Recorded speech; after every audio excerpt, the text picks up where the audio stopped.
Bonjour à toutes et tous, c'est Brax, bienvenue sur LCN pour une nouvelle vidéo de la série Débuter au 9e âge qui va avoir pour sujet les types de déploiement, les scénarios et les conditions de victoire. On commence avec les types de déploiement qui sont au nombre de 6. La taille d'une table classique est d'environ 1m80 sur 1m20, soit 72 pouces sur 48. Mais il peut arriver que votre table ne soit pas exactement de cette taille, c'est pourquoi on va calculer les zones de déploiement par rapport à la ligne médiane qui coupe virtuellement la table en deux dans la longueur. Le premier déploiement est le Frontline Clash, le plus classique. Les zones de déploiement sont éloignées de la ligne médiane de 12 pouces et courent sur toute la longueur de la table. Enfin, comme vous le voyez sur le schéma, la distance est supérieure à 12 pouces. Dans les faits, on mesure 12 pouces, mais il faut comprendre que la distance est en fait de 12,0001. Ainsi, on a 24,0001 pouces entre les deux lignes de limite de déploiement. Donc si votre adversaire se déploie au contact avec sa ligne de déploiement, et vous aussi, que vous avez une attaque à distance de 24 pouces comme un sort ou une arme de tir, vous devez bouger pour être réellement à 24 pouces. Cette notion est importante et elle sera utilisée pour toutes les distances relatives au type de déploiement, donc je ne reviendrai pas dessus. Pour ce qui est du déploiement de Frontline Clash, vous voyez que c'est très classique,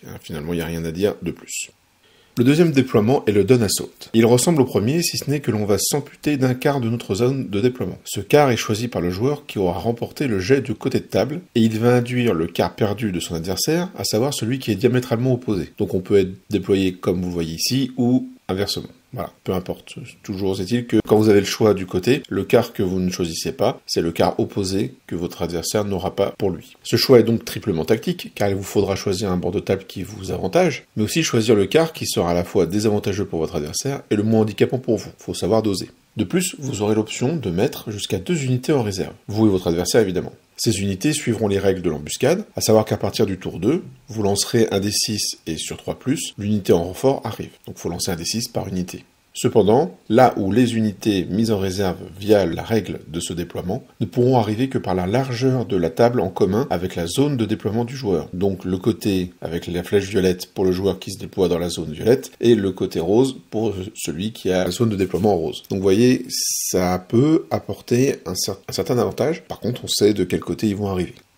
Le troisième déploiement est le Counter Thrust. Comprenez contre-offensive en français. Les zones de déploiement sont cette fois éloignées de 8 pouces au lieu de 12. Pour ce déploiement, chaque joueur est obligé de poser une unité à la fois, tant qu'il n'en a pas 3 sur la table. Et ces unités ne peuvent être des personnages, sauf si vous n'avez pas le choix. De plus, aucune unité ne peut être placée à moins de 20 pouces d'une unité ennemie, comme vous le voyez sur le schéma. Ainsi, le joueur qui pose la toute première unité peut repousser la zone de déploiement de son adversaire sur une certaine distance, sur une certaine partie. Les éclaireurs suivent leurs propres règles et ne sont donc pas soumis à ce minimum de 20 pouces d'écart. On va donc avoir des lignes de déploiement qui seront peut-être un peu en escalier, un coup ça monte, un coup ça descend, suivant à quel point vous avez pu vous placer à 20 pouces des unités ennemies déjà placées. Le quatrième déploiement est l'Encircle, qu'on appelle souvent les créneaux ou l'attaque-défense. Le joueur qui va décider de son côté de table va devoir également décider s'il sera l'attaquant ou le défenseur, même si ces termes n'ont aucune incidence sur celui qui commence. Si vous êtes attaquant, vous aurez ce qu'on appelle un centre faible, comprenez plus éloigné de la ligne médiane, et les flancs forts, donc plus proches de la ligne médiane. Le défenseur aura une zone de déploiement miroir, avec un centre fort et des flancs faibles. D'où le terme de créneau. On parle de fort quand la limite de zone de déploiement est à 9 pouces de la ligne médiane, et de faible quand ces lignes sont espacées de 15 pouces. Donc on a ce terme d'attaquant qui représente le fait qu'on utilise les flancs pour attaquer un petit peu une prise en tenaille, et le défenseur au centre qui tient bon. Après, comme je l'ai dit, ça n'a aucune incidence sur qui doit commencer dans la partie, etc. C'est juste des termes pour illustrer ce déploiement spécifique. Le cinquième déploiement est le Roughest Flank, plus connu sous le nom de diagonale. Le joueur qui décide de sa zone de déploiement doit au préalable décider du sens de la diagonale, soit comme ceci, soit comme cela. Puis il décidera de quel côté de la diagonale il se déploiera. Les zones sont espacées de la zone médiane, qui cette fois-ci relie deux angles opposés de la table, les angles choisis pour la diagonale, de 9 pouces. La zone de déploiement est donc, comme vous pouvez le voir, très grande, ce qui permet une grande modularité de votre déploiement. Vous pouvez aussi vous déployer, vous n'êtes pas obligé de vous déployer face à la diagonale. Bon, ça après, on rentre dans des détails qu'on pourra peut-être voir dans des lives si vous le désirez.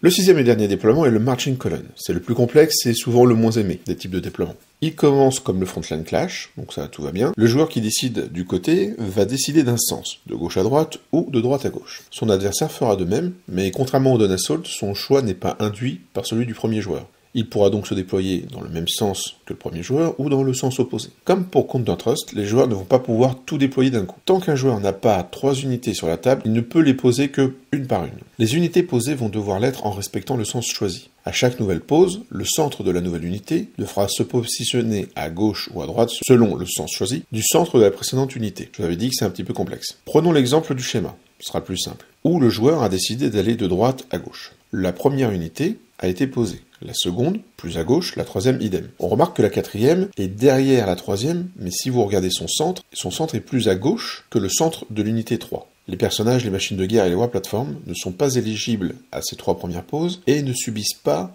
ces limites de déploiement. Ce qui vous permettra bien sûr de mettre vos personnages dans les unités, même si elles sont plus à droite, dans notre exemple, que la dernière pose, et idem pour les war plateformes qui peuvent rejoindre, et idem pour les machines de guerre, pour éviter d'avoir des machines de guerre qui sont toutes d'un côté.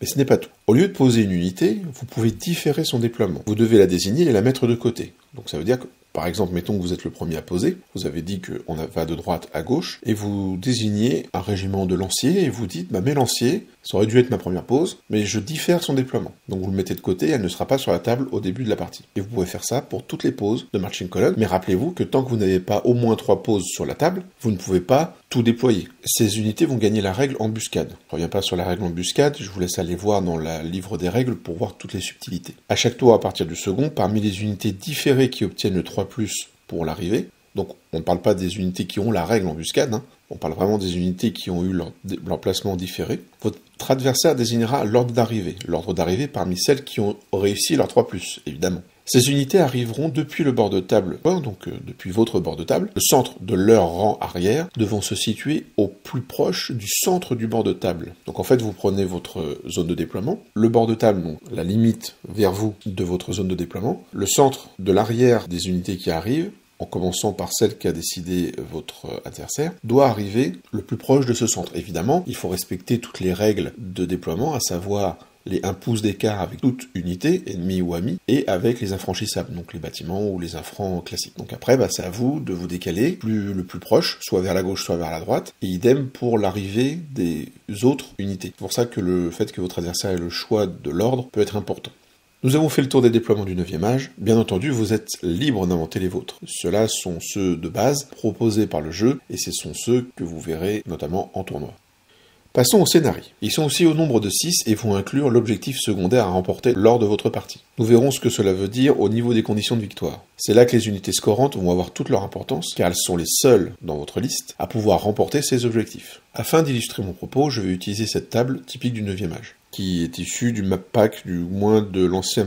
On commence par le Hold the Ground. Le but est ici de contrôler le centre de la table, tout simplement. On aura donc un unique pion objectif qui sera placé au centre de la table. À la fin du tour du joueur numéro 2, on regarde combien chaque joueur possède d'unités scorantes, même partiellement, à 6 pouces ou moins du centre. Le joueur qui en a plus gagne un marqueur d'objectif. Si personne n'en a, ou si le nombre d'unités scorantes est le même pour les deux joueurs, personne ne gagne de marqueur. À la fin de la partie, le joueur qui a le plus de marqueurs gagne l'objectif secondaire. En cas d'égalité, personne ne gagne cet objectif. Donc vous observez que si jamais vous arrivez à avoir 3 points, vu qu'on est à 6 tours de joueurs, et qu'on commence à marquer à partir de la fin du tour 2, vous avez automatiquement gagné l'objectif secondaire.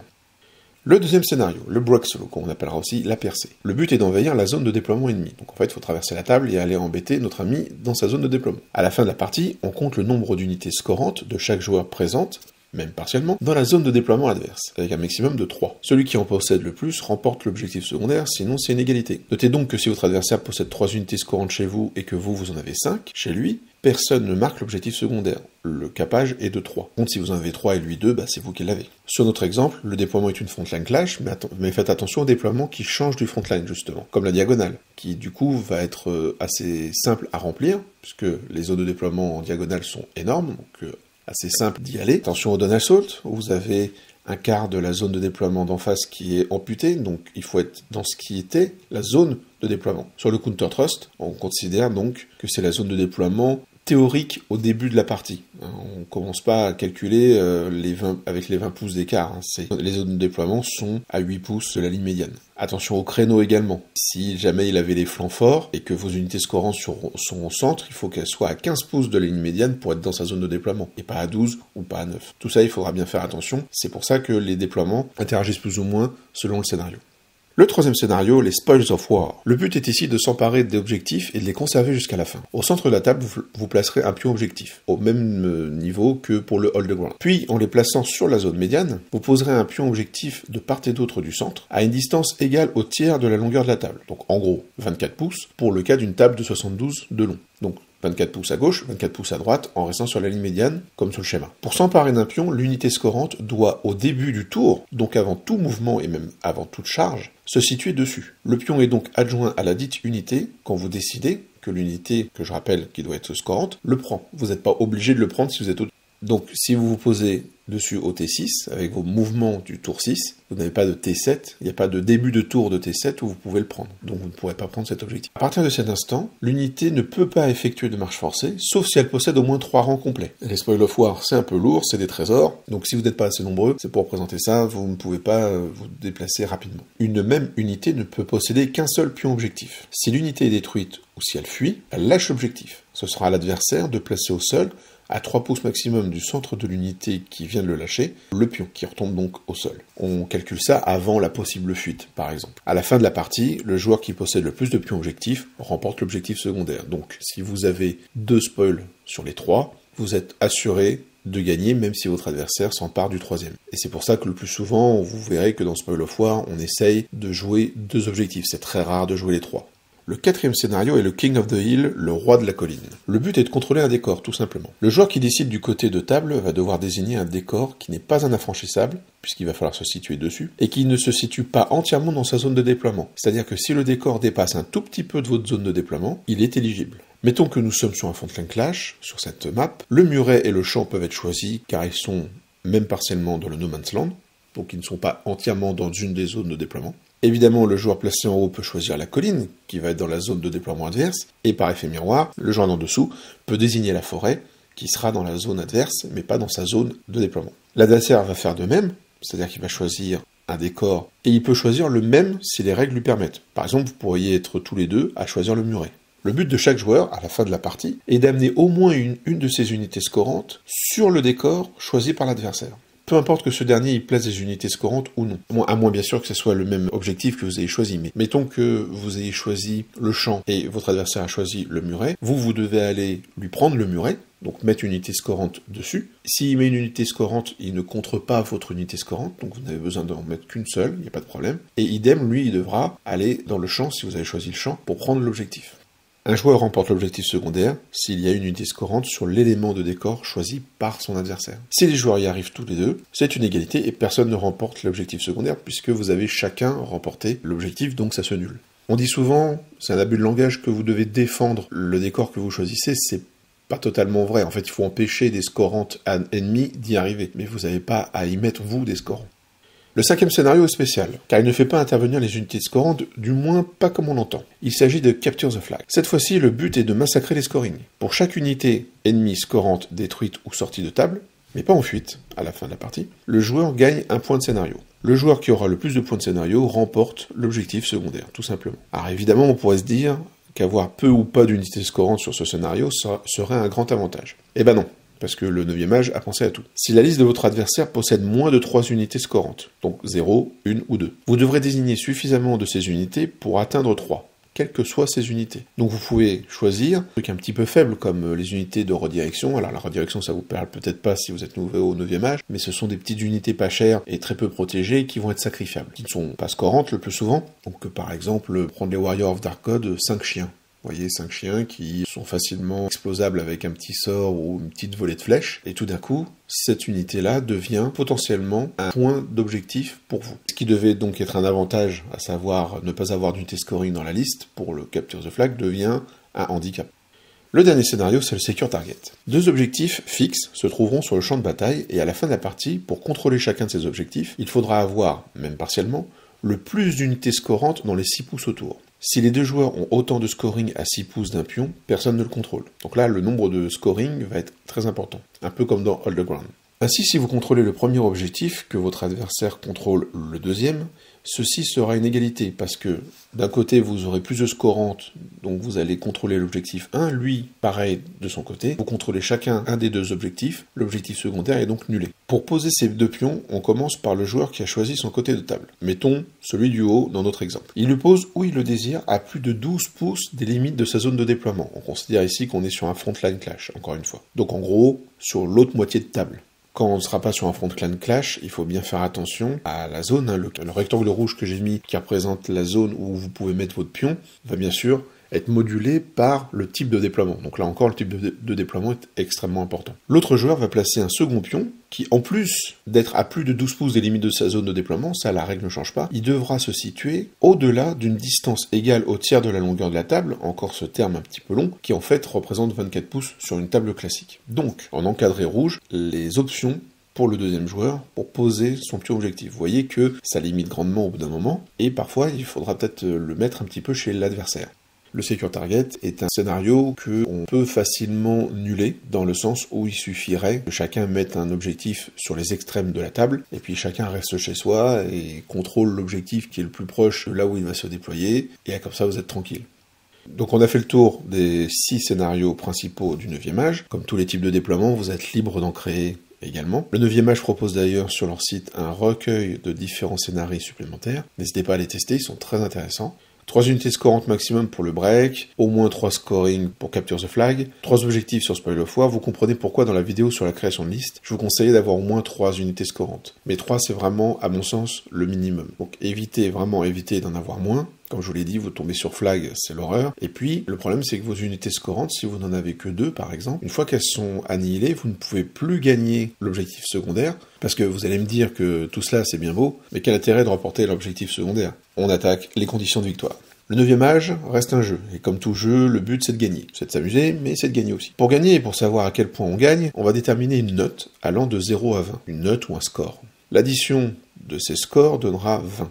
Donc une parfaite égalité, c'est un 10-10, 10 pour l'un, 10 pour l'autre. Une raclée complète, c'est un 20-0. On commence par calculer les points de victoire, à savoir les points que coûtent les unités ennemies détruites ou sorties de table. Donc là, on prend les coûts totaux de vos unités, donc avec toutes les options et compagnie. On cumule ça pour toutes les unités que vous avez détruites chez l'adversaire, ou qui sont sorties de table, qui sont considérées donc comme détruites. Pour ce qui est des unités en fuite, mais qui sont encore sur la table à la fin de la partie, elles rapporteront la moitié de leur coût, et pour les unités qui sont réduites à moins de 25% de leur effectif initial, et là on va parler en termes de points de vie, pour les figurines ou pour les monstres qui ont plusieurs points de vie, on fera le ratio. Mettons que vous ayez un monstre qui a 8 points de vie, s'il tombe à 2 ou à 1, il est réduit à 25% ou moins de ses points de vie, et donc il va donner la moitié de ses points. Et si vous cumulez les deux, à savoir l'unité est en fuite, pas sortie de table, mais elle est réduite à moins de 25% de son effectif initial en termes de points de vie, vous prenez tous les points.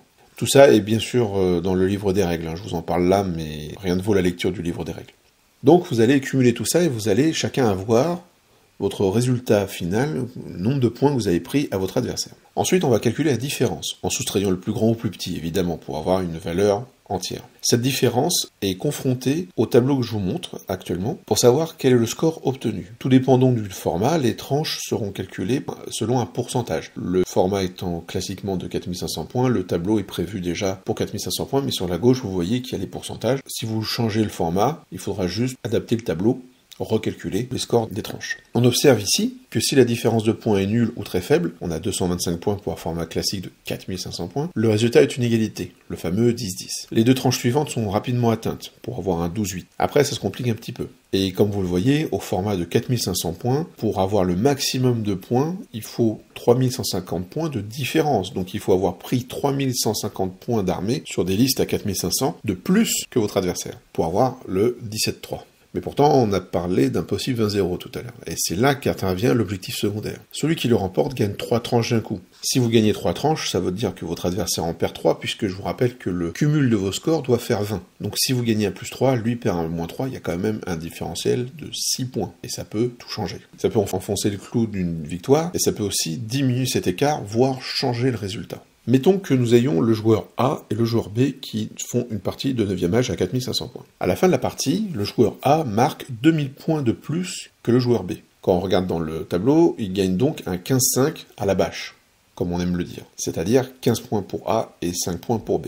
Si A et B ont nulé le scénario, c'est-à-dire que personne n'a gagné l'objectif secondaire, cela reste un 15-5 pour A. Si le joueur A remporte l'objectif secondaire, on passe à 18 pour lui, et donc, par effet miroir, à 2 pour B. On aura donc un résultat de 18-2. Mais si c'est B qui gagne le scénario, ce qui est complètement possible, parce que vous pouvez remporter certains scénarios pendant la partie, et après vous êtes fait bouffer tous vos points, ou alors vous avez des scorantes qui coûtent pas très cher, et le reste de votre armée s'est fait massacrer. Sa note de 5 remonterait donc à 8, puisqu'il gagne les 3 tranches, ce qui donnera un 12 pour A, un 8 pour B, donc un 12-8. Donc certes, A gagne encore dans d'autres exemples, mais la victoire est moins éclatante. Ainsi, une égalité peut devenir une victoire ou une défaite. Vous pouvez être à 10-10 en termes de bâche, mais l'un de vous a remporté le scénario, ça devient un 13-7. Ce système permet même que le gagnant, à la bâche, perde la partie si son adversaire remporte le scénario. Vous pouvez gagner 11-9 à la bâche, donc vous gagnez un petit peu à l'avance, mais votre adversaire avait remporté le scénario, ça devient un 12-8 pour lui. Vous voyez, donc ça transforme petite victoire en une petite défaite. Et il est même possible que vous soyez limité à 17-3 alors que vous avez ce qu'on appelle table rasée, c'est-à-dire que vous avez éliminé toutes les figurines de votre adversaire. Comment cela est possible? Eh bien ça se trouve, les seules unités qu'il vous a pris, c'était vos unités scorantes. Donc il vous a empêché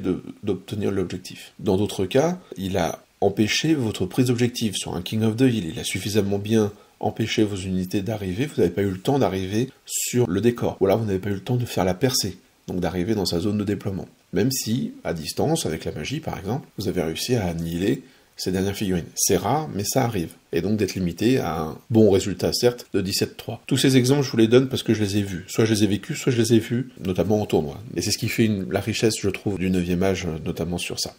On a fait le tour des conditions de victoire. Vous pouvez avoir des points bonus pour la mort du général, de la grande bannière, ce genre de choses. Ça, vous verrez en regardant les règles. Cela clôture les 4 vidéos sur débuter au 9e âge que je vous avais promises. Là maintenant, c'est à vous de jouer, il va falloir poser vos questions. J'espère que vous l'aurez déjà fait, parce que quand j'enregistre, évidemment, j'enregistre les vidéos avant qu'elles sortent, avant que la première ne soit sortie. Mais j'espère que vous aurez déjà posé des questions. Continuez à en poser, n'hésitez pas, de façon à pouvoir nourrir les prochaines vidéos, que ce soit des vidéos enregistrées ou des vidéos live. J'espère que ça vous a plu, que ça vous a donné envie de jouer au 9e âge, si c'était pas encore le cas pour vous. J'espère vous voir un jour, peut-être, autour d'une table, ce sera avec un grand plaisir. En attendant, je vous dis à très bientôt sur LCN pour de nouvelles vidéos. Que le hobby soit avec vous.